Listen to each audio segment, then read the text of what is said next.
Hello student, welcome back to my channel Samrat academy. Student, मेरा नाम है आकाश और ये वीडियो काफी इंपॉर्टेंट आप लोगों के लिए होने वाली है क्योंकि क्लास 10th सामाजिक विज्ञान के महत्वपूर्ण प्रश्न लेकर आया हूं इस वीडियो में। और 100% यह प्रश्न आप लोगों की एग्जाम में जो 2023 बोर्ड एग्जाम में देने वाले हैं उसमें 100% में दावे के साथ कह सकता हूं ये प्रश्न जरूर पूछा जाएगा। ठीक है, पहले आप लोगों को जो प्रश्न बताया जाएगा उसको आराम से पहले आप नोट करके, इतना जो प्रश्न बताया जाएगा उसको याद करके ही आप लोगों को जाना है। ठीक है, इसमें से जरूर प्रश्न आप लोगों को देखने को मिलेगा।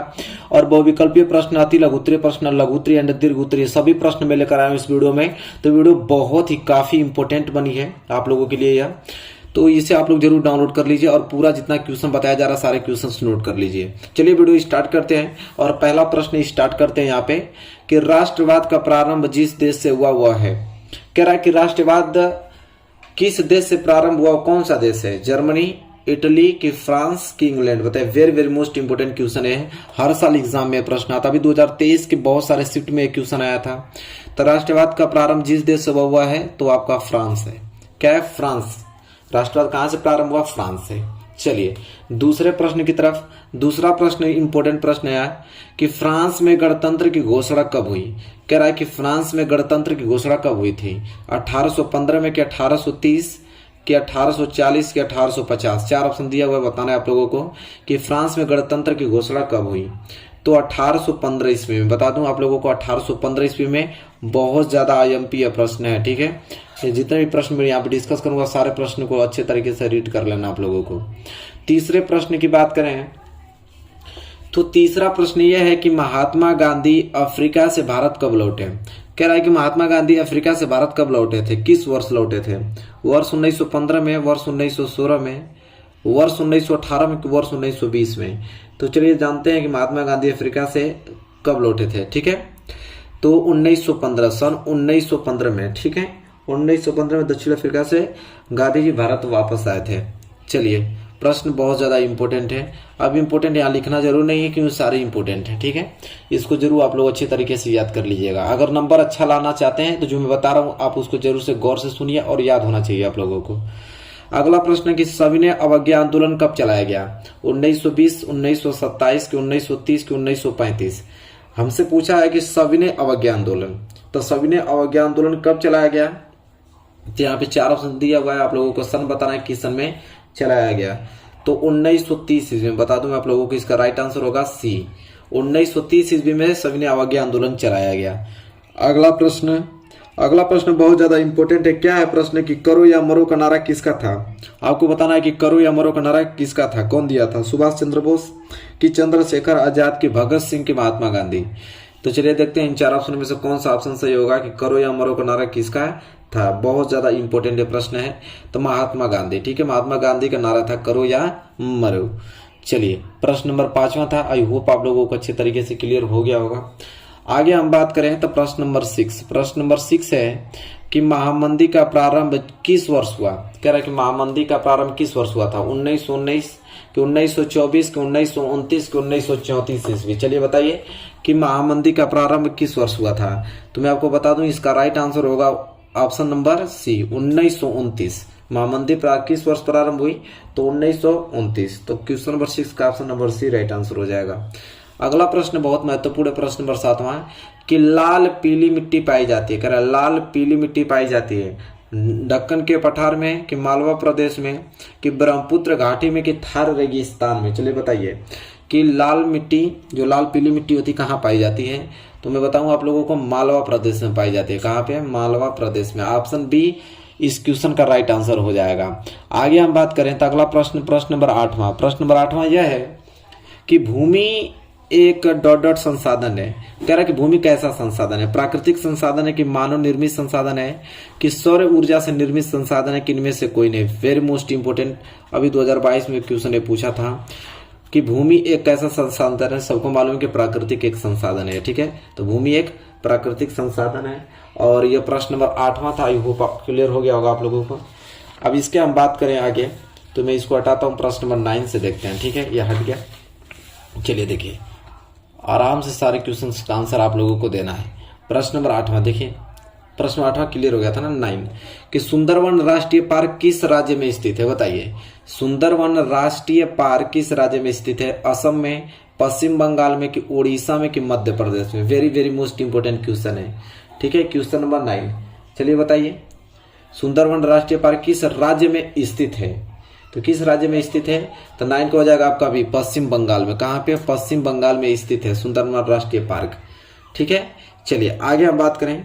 अगला प्रश्न है कि हीराकुड परियोजना किस नदी पर निर्मित है? करा हीराकुड परियोजना जो है वो किस नदी पर स्थित है? रिहांद की, दामोदर की, महानदी की, कृष्णा नदी? चलिए बताइए, हीराकुड परियोजना किस नदी पर निर्मित है? तो मैं बता दूं आप लोगों को, ऑप्शन नंबर सी, महानदी पर स्थित है।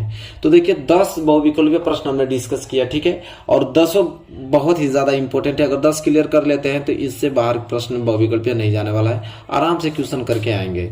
इसके बाद हम डिस्कस करेंगे प्रश्न नंबर 11। तो प्रश्न नंबर 11 है कि 2 अक्टूबर को जन्म लेने वाले किन्हीं 2 प्रसिद्ध भारतीयों के नाम लिखिए। कह रहा है कि 2 अक्टूबर को कौन कौन से ऐसे प्रसिद्ध भारतीय थे जो कि जन्म लिए थे 2 अक्टूबर को? तो एक तो महात्मा गांधी की जन्म हुआ था 2 अक्टूबर को, एक लाल बहादुर शास्त्री।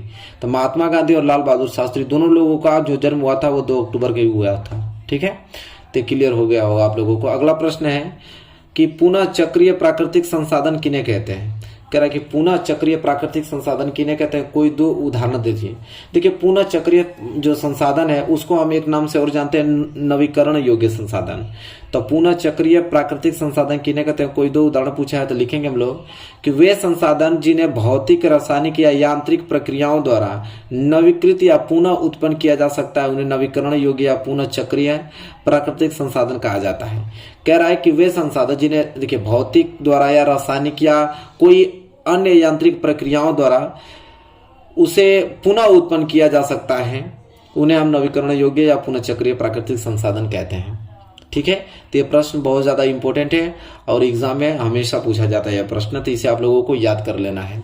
अगला प्रश्न हम बात करें, पूछा था ना कि 2 उदाहरण बताइए। तो जैसे में आपका सौर ऊर्जा हुआ, पवन ऊर्जा हुआ, जल हुआ, वन्य जीव। तो सौर ऊर्जा, पवन ऊर्जा ये पुनः फिर आप लोगों को उत्पन्न किया जा सकता है, चाहे भौतिक द्वारा, चाहे रासायनिक द्वारा, चाहे और यांत्रिक प्रक्रिया द्वारा, ये पुनः फिर हम लोग इसको उत्पन्न कर सकते हैं। इसलिए वे जो संसाधन, ये सारे संसाधन क्या कहलाते हैं? नवीकरण योग्य या पुनः चक्रीय संसाधन कहलाते हैं। हाँ, अगला प्रश्न जो है, अगला प्रश्न यह है कि अल्प रोजगार किसे कहते हैं? प्रश्न यह है कि अल्प रोजगार किसे कहते हैं? तो चलिए जानते हैं कि अल्प रोजगार किसे कहते हैं। देखिए, तो कह रहा है कि किसी क्षेत्र में आवश्यकता से अधिक लोगों का नियोजन होना अल्प बेरोजगारी कहलाती है। कह रहा है किसी भी क्षेत्र में आवश्यकता से अधिक लोगों का नियोजन होना, ये क्या कहलाता है? अल्प बेरोजगारी कहलाता है। कह रहा है कि कृषि क्षेत्र में परिवार के सभी सदस्य कार्य करते हैं, प्रत्येक व्यक्ति कुछ ना कुछ काम करता दिखाई पड़ता है, किंतु वास्तव में उनका श्रम प्रयास विभाजित है और किसी को भी पूर्ण रोजगार प्राप्त नहीं है। यह अल्प बेरोजगारी की स्थिति है। ठीक है, अल्प बेरोजगारी का मतलब एक काम हो तो उसमें कई लोग हिस्सेदारी हो। ठीक है, सब अलग अलग काम को उसमें करते रहे, तो वो कहता है आप लोगों का अल्प बेरोजगारी। तो आई होप आपको क्लियर हो गया होगा यहाँ तक अल्प बेरोजगार किसे कहते हैं। Very very most important topic है, हमेशा इससे प्रश्न बनते रहते हैं, तो इन प्रश्नों को आप लोगों को अच्छे तरीके से याद कर लेना है। चलिए, ये 2 नंबर के कुछ प्रश्न थे और लघुत्तरी में बात कर रहा हूँ, ये तो अति लघुत्तरी था। लघुत्तरी महत्वपूर्ण प्रश्न में डिस्कस करने वाला हूँ आप लोगों के सामने। यह प्रश्न काफी इंपॉर्टेंट है, किसी कीमत पे इस प्रश्न को याद करना पड़ेगा आप लोगों को। प्रश्न यह है कि फ्रांस की क्रांति कब हुई, इसका मुख्य कारण क्या था? देखिए, यह प्रश्न वेरी वेरी मोस्ट इंपोर्टेंट है। ये आप लोगों का 4 नंबर के लिए प्रश्न पूछा जाता है। कितने नंबर के लिए? 4 नंबर के लिए प्रश्न देगा कि फ्रांस की क्रांति कब हुई, इसका मुख्य कारण क्या था। तो चलिए देखते हैं। तो पहला, फ्रांसीसी क्रांति का प्रभाव। कह रहा है कि पहली हेडिंग डालना है आप लोगों को, फ्रांसीसी क्रांति का प्रभाव। कह रहा है फ्रांसीसी क्रांति 1789 ईस्वी में हुई थी। फ्रांसीसी क्रांति कब हुई थी? तो 1789 ईस्वी में हुई थी, जिसने विश्व भर में जनतंत्र का प्रसार किया। हमसे पूछा था ना कि फ्रांस की क्रांति कब हुई, तो 1789 ईस्वी में हुई। और इसका मुख्य कारण क्या क्या था? देखिए, पहला जो है औद्योगिकरण एवं मध्य वर्ग का प्रभाव पड़ा। तो अब औद्योगिकरण एवं मध्य वर्ग का प्रभाव, इसका मतलब कह रहा है कि इन प्रक्रियाओं ने यूरोप के देशों में नए सामाजिक समूहों को अस्तित्व में लाया। कह रहा है कि जो प्रक्रिया हुई थी औद्योगिकरण की प्रक्रिया, इससे यह हुआ कि यूरोप के देशों में नए सामाजिक समूहों का अस्तित्व में लाया गया। और उदाहरण के लिए हम बात करें तो जैसे औद्योगिक श्रमिक हुआ, व्यवसाय में वृद्धि हुआ, सेवा क्षेत्र के लोग आदि में, ठीक है, उस पर प्रभाव पड़ा। दूसरा हम बात करें तो रूमानीवादी का प्रभाव, तीसरी हेडिंग है रूमानीवाद का प्रभाव। तो देखिए, देखते हैं रूमानीवाद का प्रभाव क्या है। कह रहा है कि 18वीं सदी में 18वीं सदी से यूरोप में यूनानी संस्कृति या प्रादुर्भाव था जो समाज में एकलात्मक साहित्यिक व बुद्धिवादी तथा राष्ट्रवादी भावनाओं के एक मुख्य रूप का विकास करना चाहते थे। वो लोग चाहते थे कि जो साहित्य और बुद्धिवादी राष्ट्रवादी भावना है उसमें मुख्य रूप से विकास करना वो चाहते थे। ठीक है, जो कि रूमानीवाद का प्रभाव उसको कहा गया। चलिए इसके बाद हम उदारीकरण, लास्ट टॉपिक आपका उदारीकरण। अब उदारीकरण क्या हुआ, तो तत्कालीन समाज में आर्थिक उदारवाद की भावना के साथ साथ राष्ट्र राज्य को भी बढ़ावा दिया। उदारवाद व्यक्ति की स्वतंत्रता और सभी के लिए समान कानून की वकालत करता रहा। कह रहा कि सभी को समान हक दिया गया, सबको कह रहा कि सबके लिए समान कानून बनाए गए। ठीक है, जो कि उदारीकरण के अंतर्गत आता है। तो देखिए हमके मुख्य कारण हमने आप लोगों को बता दिया। उदारीकरण हेडिंग में लिख दीजिएगा, रूमानीवाद का प्रभाव लिख दीजिएगा, औद्योगिकरण में मध्य वर्ग का प्रभाव और फ्रांसीसी क्रांति का प्रभाव। ये 4 हेडिंग लिखेंगे। 4 नंबर के लिए प्रश्न आता है। ये प्रश्न बहुत ज्यादा इंपॉर्टेंट है और इसको तो याद करना ही करना, आप लोगों को किसी कीमत पे याद करना पड़ेगा। ठीक है, आई होप आपको क्लियर हो गया होगा ये प्रश्न। इसके बाद अगर हम बात करें तो 2 प्रश्न ऐसे हैं दीर्घ उत्तरी के जो कि उसको कोई बदल नहीं सकता। वो तो मतलब पूछना ही पूछना तय है, समझिए, उसको कोई चेंज नहीं कर सकता। कौन सा प्रश्न है, तो पहला प्रश्न यह है कि इटली के एकीकरण पर प्रकाश डालिए। प्रश्न हमेशा पूछता है, 6 नंबर के लिए प्रश्न पूछे जाते हैं। तो चलिए देखते हैं 6 नंबर वाला प्रश्न, क्योंकि बहुत इंपॉर्टेंट है। 6 नंबर तुरंत तैयार हो जाएगा हम लोगों का।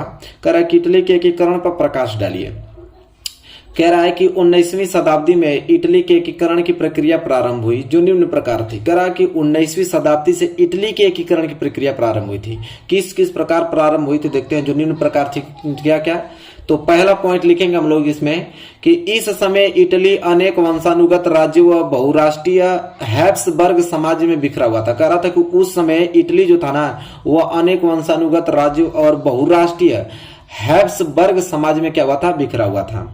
और क्या हुआ, दूसरा पॉइंट हम लोग लिखेंगे कि इतावली भाषा जो थी संपूर्ण इटली में नहीं बोली जाती थी। अनेक स्थानों पर इसके अनेक रूप प्रचलित थे। कह रहा कि जो इटावली भाषा था वो सोचिए कि संपूर्ण रूप से इटली में बोली जाती थी, तो नहीं, ऐसा नहीं था। वो अनेक स्थान पर उनके अलग अलग उसके रूप थे इटावली के। ठीक है, चलिए तीसरा क्या पॉइंट इसमें है। तीसरा पॉइंट देखिए यहाँ पर लिखना है। तीसरा पॉइंट कि 1830 के दशक में जो जियोसफे मेसनी थे इटली को एकीकृत करने के लिए सबसे ज्यादा प्रयास किया। कह रहा है कि 1830 ईस्वी में जियोसफे मेसनी इटली को एकीकृत करने के लिए सबसे ज्यादा प्रयास किया था उन्होंने, और उसने यंग इटली नामक गुप्त संगठन स्थापित किया। उन्होंने एक संगठन बनाया जिसका नाम था क्या, यंग इटली नामक गुप्त संगठन उन्होंने बनाया। ठीक है, और आगे देखते हैं क्या हुआ। तो चौथा पॉइंट में लिखेंगे कि 1831 और 1848 में जो क्रांतिकारी विद्रोह असफल हुए उनके कारण इटावली राज्यों में एक विखराव आ गया, जिन्हें संगठित करने के लिए सार्डिनिया पिडमांट के शासक विक्टर इमैनुअल द्वितीय आगे आया। कह रहा है कि 1831 में 1848 में जो क्रांतिकारी विद्रोह हुआ था उसमें असफल हो गए थे लोग, इसलिए इटावली राज्यों में एक विखराव आ गया था इनके। इसके कारण जो असफल हुए उसके लिए इटावली राज्यों में विखराव आ गया था, जिन्हें संगठित करने के लिए, जिन्हें इकट्ठा करने के लिए, जिन्हें जुड़ाने के लिए सार्डिनिया पिडमांट के शासक कौन, विक्टर इमैनुअल द्वितीय आगे आया। कौन आगे आया, तो विक्टर इमैनुअल द्वितीय आगे आया। चलिए इसके बाद 5वां पॉइंट लिखेंगे। 5वां पॉइंट में क्या लिखेंगे कि सार्डिनिया पिडमांट के प्रधानमंत्री कौन, कावूर ने इटली के राज्य को संगठित करने के लिए प्रारंभ हुए आंदोलन को नेतृत्व प्रदान किया और फ्रांस व सार्डिनिया पिडमांट के बीच एक क्या की, कूटनीति संधि की। ठीक है, चलिए काबूर जो वहां के सार्डिनिया पिडमांट के प्रधानमंत्री थे, उन्होंने जो ये संगठित करने के लिए उन्होंने प्रारंभ किया आंदोलन को, और फ्रांस व सार्डिनिया पिडमांट के बीच उन्होंने क्या किया, कूटनीति की संधि की। चलिए 6वां पॉइंट लिखेंगे क्या कि 1859 ईस्वी में सार्डिनिया पिडमांट ने, 1859 ईस्वी में कौन, सार्डिनिया पिडमांट ने ऑस्ट्रिया को पराजित किया। किसको पराजित किया, तो ऑस्ट्रिया को पराजित किया। और इस युद्ध में जूसेफे गैरिबाल्डी के नेतृत्व में अनेक सैनिकों ने भी भाग लिया। कह रहा है, ध्यान से सुनिए कि 1859 ईस्वी में सार्डिनिया पिडमांट ने ऑस्ट्रिया को पराजित कर दिया, ऑस्ट्रिया को हरा दिया सार्डिनिया पिडमांट ने। इसके बाद इस युद्ध में जो जूसेफे गैरिबाल्डी के नेतृत्व में अनेक सैनिकों ने भी क्या लिया था, भाग लिया था। ठीक है, यह आपका 6वां पॉइंट है। 7वां पॉइंट लिखेंगे। 7वां पॉइंट क्या है, तो 1860 में क्या हुआ, तो 1860 ईस्वी में जो दक्षिणी इटली व 2 सिलसिलों के राज्यों में सार्डिनिया पिडमांट के जो सैनिकों ने प्रवेश किया, और यहां पर उन्होंने स्थानीय किसानों की मदद से वे क्या किया, स्पेन को हरा दिया।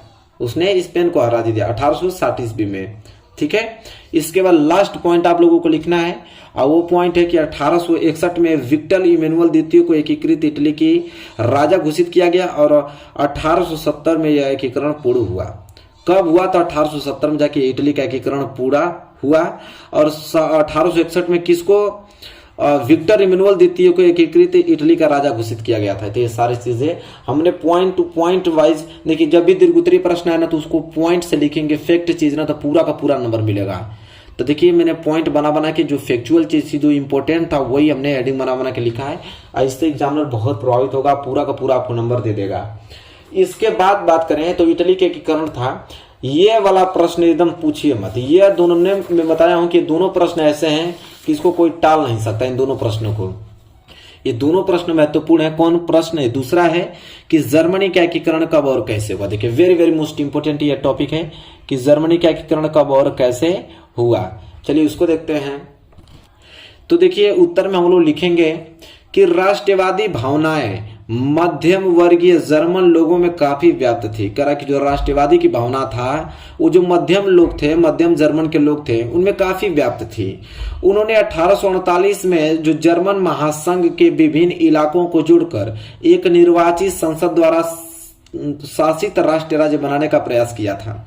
तो वहां के वो लोग जो मध्यम वर्ग के लोग थे, उन्होंने 1839 में जर्मन जो महासंघ अलग अलग इलाकों को उन्होंने सबको जोड़कर एक निर्वाचित संसद द्वारा शासित राष्ट्रीय राज्य बनाने का प्रयास किया था। मगर इस पहल को राजशाही और फौज की ताकत ने मिलकर दबा दिया। उनका जो प्रशा के बड़े भूस्वामियों ने भी समर्थन किया। प्रशा के जो बड़े बड़े भूस्वामी थे वो भी इसको समर्थन किए। उसके बाद प्रशा के जो राष्ट्रीय एकीकरण के आंदोलन का नेतृत्व संभाल लिया। उसके बाद प्रशा ने राष्ट्रीय एकीकरण के आंदोलन का नेतृत्व संभाल लिया, और उसका मुख्यमंत्री कौन? ऑटो वन बिस्मार्क, याद नाम रखिएगा। उनका मुख्यमंत्री ऑटो वन बिस्मार्क इस प्रक्रिया का जनक था। ठीक है, यह नाम आपको याद होना ही चाहिए। आप ब्लैक पेन से हाईलाइटेड करके लिखना जिस प्रकार में लिखा हूं। जिसने प्रशा की सेना और नौकरशाही की मदद ली, और 7 वर्ष के बाद उन्होंने ऑस्ट्रिया और डेनमार्क और फ्रांस से 3 युद्धों में प्रशा की जीत हुई। मतलब ऑस्ट्रिया को भी हरा दिया उन्होंने, डेनमार्क और फ्रांस को भी, तीनों युद्धों में उनकी जीत हुई, और एकीकरण की प्रक्रिया क्या हुई? पूरी हुई। और जनवरी 1871 में वर्साय में हुए एक समारोह में प्रशा के राजा विलियम प्रथम को जर्मनी का सम्राट घोषित किया गया। तो 1871 में वर्साय में हुए एक समारोह हुआ था, और प्रशा के राजा विलियम प्रथम को जर्मनी का सम्राट घोषित किया गया। और इस तरह हम बात करें तो 1871 में जर्मनी का एकीकरण भी क्या हुआ? पूरा हुआ। तो 1871 में जर्मनी का एकीकरण पूरा हो गया। तो हमसे यही प्रश्न पूछा कि जर्मनी का एकीकरण कब और कैसे हुआ? तो 1871 में पूरा हुआ। और कैसे हुआ तो मैं पूरा डिटेल में आप लोगों को अच्छे तरीके से लिखा हूं कि क्या क्या घटनाएं घटी, कैसे लोगों ने किसको पराजित किया, कैसे असफल हुए, कैसे उन्होंने संगठन तैयार किया, सब कुछ मैं डिटेल में लिखा हूं। ठीक है, तो ये पूरा नोट करके आप लोगों को लिख देना है, और यहाँ से आपको नंबर एकदम मिलना तय है। 6 नंबर तैयार हो गया आप लोगों का। तो मेरे प्यारे विद्यार्थी, वीडियो आप बताइए कैसे लगे। वेरी वेरी मोस्ट इंपोर्टेंट हमने क्वेश्चन इस वीडियो में बताया। आई होप आप लोगों को क्लियर हो गया होगा। तो वीडियो कैसे लगे बताइए। वीडियो अच्छी लगी तो प्लीज लाइक कीजिएगा, और चैनल पर नया है तो चैनल को सब्सक्राइब करके बेल आइकन को प्रेस कर लीजिए। मिलेंगे एक प्यारे से नेक्स्ट वीडियो में, तब तक के लिए धन्यवाद।